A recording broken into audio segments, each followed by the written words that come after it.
Dear students, today I am going to discuss with you a small topic of the 6th module of CS 202 Computer Organization and Architecture, that is microprogram sequencer. Last class we discussed about generation of control signals using hardware control and microprogram control. Microprogram sequencer actually linked to microprogram control signal generation. So we will move into the details of microprogram sequencer. A microprogram control unit consists of two parts. The two parts are actually, one is the control memory, which stores the micro instructions that we have already seen in microprogram control unit, and our topic for the day, that is microprogram sequencer. Microprogram sequencer is used to control the generation of next address. The next address generation part is called a microprogram sequencer, since it sequences the micro instructions in control memory. So, what is important? The next address generation part is important in microprogram sequencing. What is the meaning of the word sequencer? You know it. Sequencing means going after one after the other. So, our microprogram sequencer sequences the micro instructions which are stored in control memory. The microprogram sequencer inspects certain bits of the micro instruction from which it determines the next address for control memory. So, the sequencer has to inspect some bits of the micro instructions.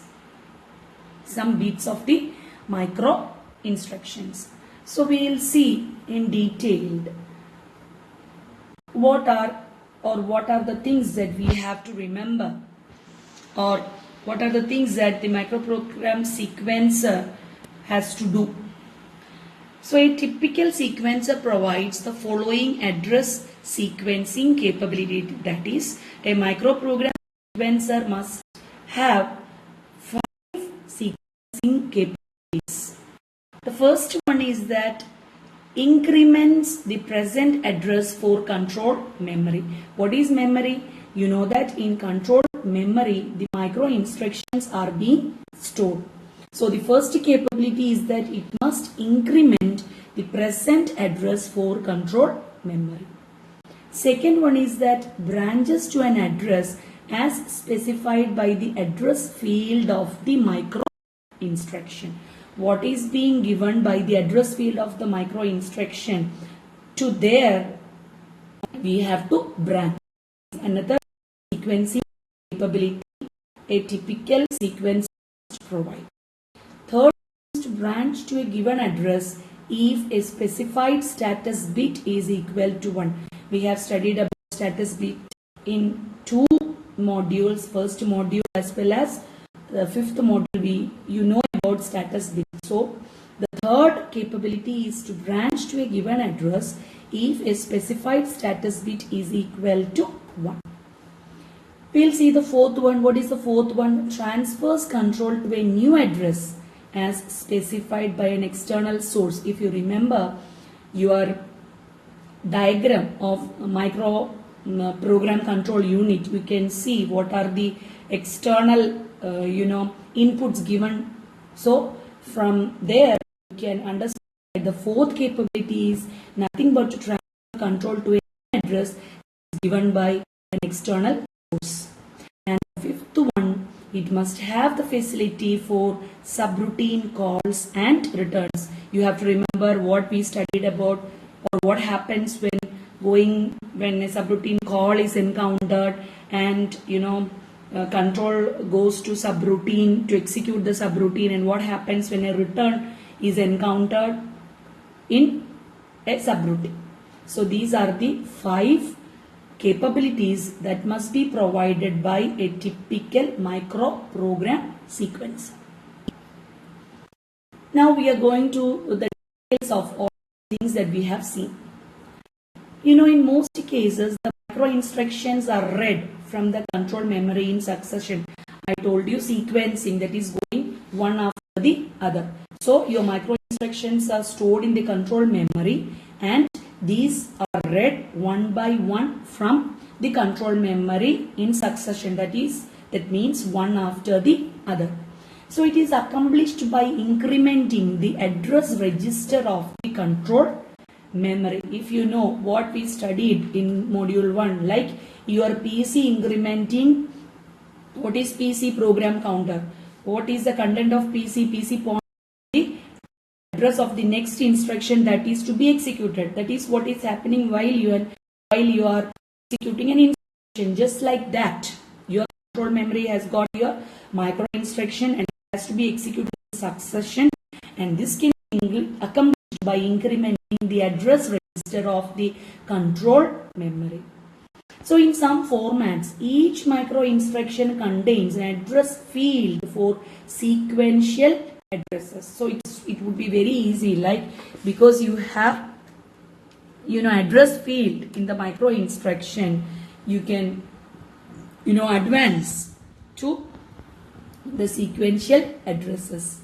This eliminates the need to increment control memory address register, since the address field available in each micro instruction specifies the address of the next micro instruction. First I told you that since the control memory, the micro instructions are stored and in succession they have to get executed. So for that, what do you need? You have to increment the address register of the control memory.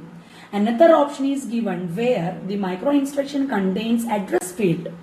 So from the address field, it is very easy to sequence to the next address in the micro instruction instead of incrementing the address register. So both two cases I have given. So in any case, provision must be available for branching to an address out of normal sequence. So the next one.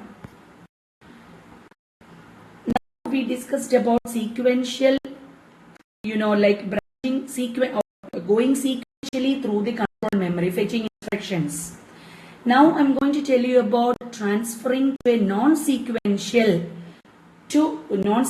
micro instruction. So the sequencer must provide the capability for branching. See, I'm using the word branching to any one of the two addresses depending on the status bit, that is either 0 or 1. One bit, it can either have a value of 0 or it can have a value of 1.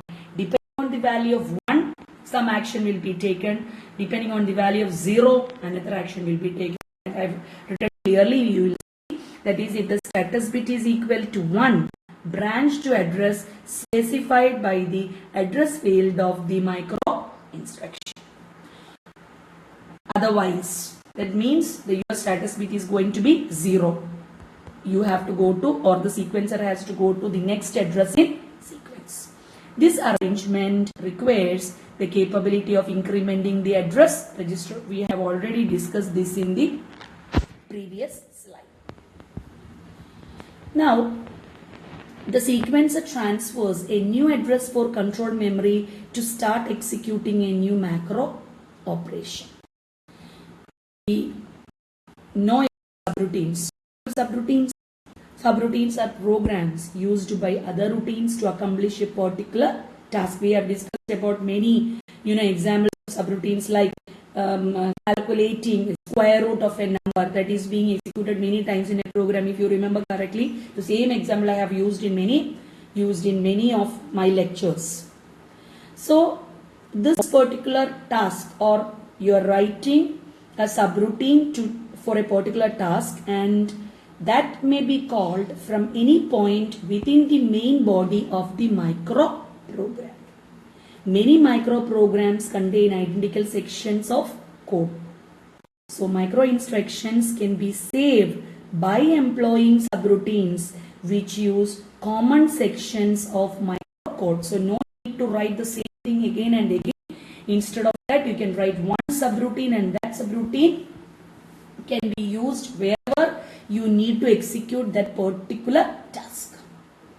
So microprograms that use subroutines must have a provision for storing the return address. Remember, storing the return address. Why? Because you will have to go to the called program. Control has to be given to the called program during a subroutine call and restoring addresses during a subroutine return. Otherwise, what will happen? Your execution may be all wrong. That is, you cannot go back to your called program. Remember, storing in linked register or using a stack when you have nested subroutines. So this can be accomplished by placing the return address into a special register. See, first module we studied about the link register, not discussing about it. So the return address can be placed into a special register and then branching to the beginning of the subroutine. Otherwise, or the best way, you can use a LIFO stack. What is LIFO? Last in, first out. So you see the slide shows you the diagram of microprogram sequencer, block diagram of microprogram sequencer. You can see here 2-3 blocks, mux, multiplexer. Then you can see control address register, that is CAR. You can see another block that is called the incrementer. You might have understood what is the use of incrementer. Then you can see a stack register, that is S. Already we discussed about stack. Then stack pointer. I hope you remember what is the use of stack pointer register. And many other control signals that we will discuss in the coming slides. You can see here I0, I1, very important inputs. You can see here, you can see I2, combination of I0, I1, I2 together with T and all gives you many options that we are going to discuss in the next slides. So you already saw the block diagram of a microprogram sequencer. It consists of a multiplexer. I have already shown you the multiplexer that selects an address from 4 sources and routes it into a control address register. You can see mux here. So you can see 0, 1, 2, 3. That is what I told you, 4 inputs, 0, 1, 2, 3. Output of the mux is given to control address register. Okay. The output from CAR provides the address for the control memory. So you can see output of CAR. You can see here it is shown output address. The contents of CAR are incremented and applied to the multiplexer and to the stack register file. So you can see the output of control address register is going to the input of the incrementer. You can see here. So the output of the incrementer is again going to, you can see it is going to stack register. Register selected in the stack is determined by the stack pointer. I already discussed with you stack pointer. You can see here the output of the stack pointer is given to stack register SR. Inputs I0, I1, I2 specify the operation for the sequence. I0, I1, I0, I1 and I2 you can see. What is that? It specifies the operation for the sequence. It is very, very important, 3 inputs, because we are going to see the combinations. Using these combinations, you are going to have different values. Input T is a test point for a status bit. You know that I already discussed with you. Status bit, depending on the status bit 1 or 0. to have two options. Address register can be cleared to 0 to initialize the system, and clock pulses, that is given by CP, synchronizes the loading into these registers. You can see here CP, and you can see clear also here. Both are given to control address register. This is the block diagram of microprogram sequence. Now we will see the function table. I already told you that inputs I0, I1, I2 together with some other bits specifies the operations that is done by the microprogram sequencer. You can see here inputs I1 and I0. You can see here I1 and I0 determine the selection variables for the multiplexer. I already shown you that I0, I1, it is given to the multiplexer. An external address EXA is transferred into CAR when I1, I0 is equal to 0, 0. You please check the function table. You can see when I1, I0 is equal to 0, 0, what is given, what is operation? EXA is transferred to CAR. What is EXA? External address. So you can see an external address EXA is transformed into CAR when I1, I0 is equal to 0, 0. Now we will see the next one. The transfer from the stack register occurs when I1, I0 is equal to 0, 1. That you can see here. When I1, I0 is equal to 0, 1, SR is given to CAR. You can see transfer from register stack. CAR is incremented when I1, I0 is equal to 1, 0. When I1, I0 is equal to 1, 0, what happens? CAR gets incremented by 1. You can see increment address. The T, you already know what is T, test. The T and I2 inputs have no effects. For the above discussed cases, you can see they have no effects because you can see they are all marked with X entries, that is don't care entries. It is better that you study this function table so that you can explain everything. When I1, I0 is equal to 1, 1, you can see here when I1, in all other cases, you can see I1, I0 is at 1, 1. So when I1, I0 is equal to 1, 1, the sequencer executes a conditional branch operation depending on the value of the test bit in T. You can see here, in the next two cases, I1 and I0 is given 1, 1. Okay, I2 is given both 0. Depending on the test bit T, that is either the test bit can be 0 or it can be 1. Depending on that, you can see here what happens. CAR gives CAR plus 1. CAR gives BRA.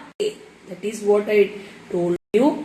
When I1, I0 is equal to 1, 1, the sequencer executes a conditional branch operation depending on the value of the test bit in T. If I2 is also equal, in these both cases, the value of I2 was 0. The next case, if you check, the value of I2 is both set to 1. Wherein I1 and I0 both are 1, 1. And the test bit T also, in one case it is 0, another case it is 1. We will see what happens. If I2 is also equal to 1, the operation is a conditional call to a subroutine. In either case, the CAR is incremented if the test bit T is 0. From this function table, you can see when the test bit is both 0, you can see what happens. CAR gives CAR plus 1, CAR gives CAR plus 1.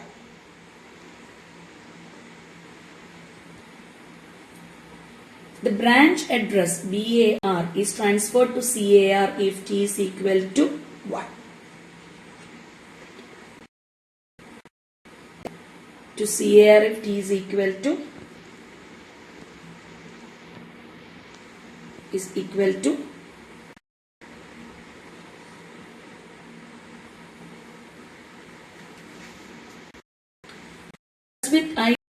is equal to 1, 1, the sequencer branches to BRA if the status bit in T is equal to 1, but increment CAR if the status bit is 0. So what I intend to tell you is that it is very, very important that you study the function table together with the comments so that you can explain everything in detail. That is the working of microprogram sequencer. If you study the block diagram together with the function table, it is very easily you can explain all these things. The conditional subroutine call, that is I2 equals 1, is similar to conditional branch I2 is equal to C. The former uses stack while the latter does not. The address stored in the stack during a subroutine call is taken from the incrementer. I already discussed with you when I showed you the block diagram. This is the next address in sequence and is called the return address. The return address is transferred back into CAR with a subroutine return operation, that is I1 I0 is equal to 0 1. Now coming to register stack. The register stack is similar to a memory unit, except there is one difference, that is the address for the stack is determined from the value in the stack pointer SP. Access to stack is using which sequence LIFO. What is LIFO? Last in first out. It is controlled by incrementing or decrementing the stack pointer, that is whether it is a push or a pop. Initially the stack pointer is cleared, that is it points to address 0 in the stack. What is pushing? Pushing means writing. What is popping? Popping is reading. That means that is either you are transferring information into the stack or you are taking from the stack. I don't have to discuss about push or pop with you. Followed by incrementing or decrementing the stack point register, that is if you are pushing or if you are popping. You will either increment or you will decrement the stack pointer register. Now, a call to a routine is executed when your inputs I2, I1, I0 are both are all 1 and T. What is T? Test bit, that is equal to 1. This causes a push stack operation and a branch to the address specified by BRA. This is implemented by first storing the incremented value from CAR into the stack. This we will explain with a diagram that is given in the next slide. You can see here push and pop is shown. What is CP? CP is pop pulse. So you can see here this first it is down, right, CAR plus 1 into stack. When this transition occurs, that is from lower to higher, you can see CAR is equal to BRA, and again transition, what happens, SP becomes SP plus 1 because you are doing a push stack operation. You have to check the inputs I2, I1, I0 and T, they are all ones. That is what is written here. When the clock pulse CP goes through a positive edge transition, the BRA address is transferred to CAR and the right input to stack is inhibited. The stack pointer register is incremented later when CP goes through its negative edge transition. You can see here what is happening and returning from subroutine. SP, what is SP? Stack pointer. SP minus 1 because this is popping. Okay. The return from subroutine is executed when I1, I0 is equal to 0, 1. You have to compare this with what? Pushing, that is I2, I1, I0, they were all ones and T was also 1. But what happens here? The return from subroutine, in this case I1, I0 is equal to 0, 1. This causes a pop stack operation and a branch to the address stored on the top of the stack. This is implemented by first decrementing the stack pointer register on the negative edge transition of CP. You can see here negative transition. What happens at this time? SP becomes SP minus 1, that is decrementing. Now the value in the stack given by the address presently available in the stack pointer is then read and transferred to CAR on the positive edge transition of CP. You can see here, read from stack. You can see here positive edge transition. What happens? CAR, SR. What is SR? Stack register. The content of stack register is given to CAR on positive edge transition. One important thing that you have to note is that CAR is triggered during the positive edge and SP during the negative edge of a clock pulse. Stack pointer is incremented after the transfer into CAR and decremented prior to transfer into CAR. You can here check all these things. What happens here? This one. And here.